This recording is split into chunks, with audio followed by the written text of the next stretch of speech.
On March 27, 2026, 24 tracks from the album WAKAS at Simula hit the internet and immediately trended across Southeast Asia.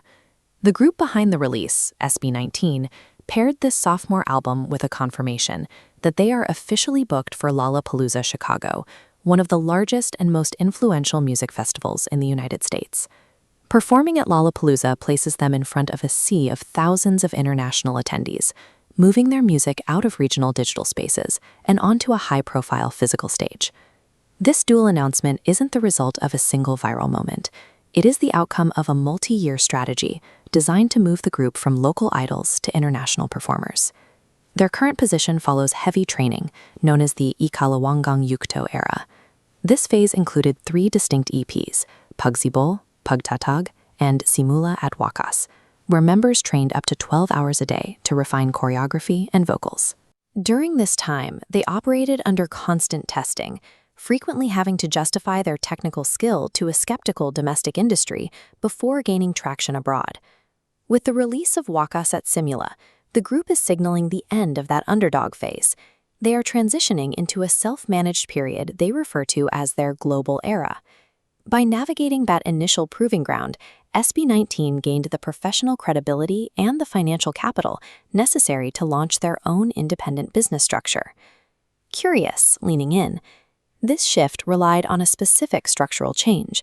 The group replaced the traditional label model with total business and creative ownership. They achieved this by forming 1Z Entertainment, a record label managed by the members themselves. This move allowed them to transition from being performers following a script to visionaries directing their own company.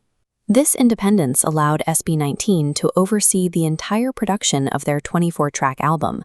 They were able to experiment across different genres without the constraints of a traditional regional talent contract. Managing their company provided the flexibility required to build a project that could appeal to an international audience while maintaining their specific Filipino identity. The album functions as a chronological record, combining updated versions of their early hits with new songs that demonstrate their current technical range. These reworkings include 18 tracks from their previous EPs. By re-recording songs like Gento and Mappa, the group updated their older hits with more mature vocal arrangements and a focus on improved storytelling. They balanced these established songs with 6 new tracks that explore different textures, from the industrial sounds of Everblack to the R&B influences found in Memories.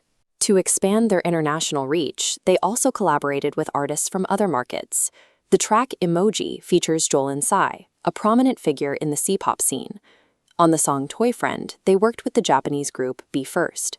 This partnership was an intentional move to connect with the Japanese music market and introduce P-pop to a wider audience in East Asia.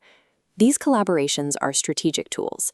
They serve as a bridge to other cultures, allowing Filipino talent to compete on the same digital and physical stages as other global pop genres. The title of the album reflects a philosophy of cycles. For group leader Pablo, the concept of a beginning breaks down into 2 distinct parts that must occur simultaneously. Wakas signifies the end. For the group, this is the deliberate closing of their time as rookies, who were limited by industry expectations and the constant need for validation. Simula marks the beginning of their work as established international artists. It represents the point where they no longer have to justify their presence on massive global festival stages. This approach suggests that for the group to evolve, they had to move past the strategies that defined their early success to make room for a more complex international business plan. This new phase will be marked physically on April 18, 2026, during their trilogy finale concert at the SMDC Festival grounds in Manila. The event summarizes their 8-year journey, marking a transition to their next stage as a self-managed group performing for an international audience. Building momentum. Their success is built on a specific framework: consistent work, a commitment to their cultural identity, and the decision to maintain full creative control through 1Z Entertainment. SB19 did not just move past their own regional limits. By establishing their own business infrastructure, they created a roadmap that positions P-pop as a recurring presence in the international music market.